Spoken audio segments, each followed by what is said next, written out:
Okay, I'm going to show you how I improvised a handle like this one. Basically, it didn't have a handle. It was an old one laying around.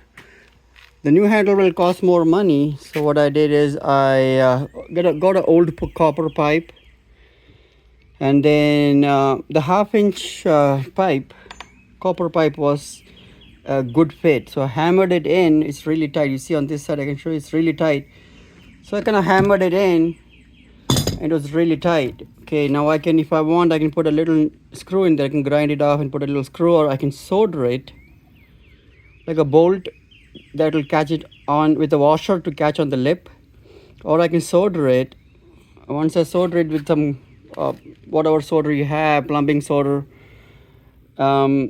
it works. I can show you. So this I have not soldered it yet because I want to make sure the angle is correct. So this angle is like perfect, like the old handle. So that's how it looks, and all I have to do is just, it doesn't take much pressure.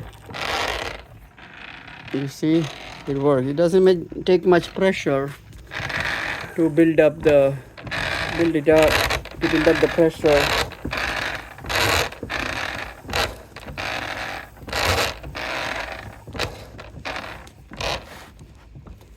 All right, so I did like 10 times, and you can see it's working.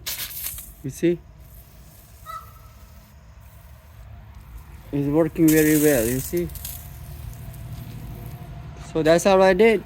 It works. An old copper pipe with a little T connector, half-inch, hammered it in tight so it stays tight in an angle, the angle that it needs to be in. That's it. It works. See, that's how you improvise things.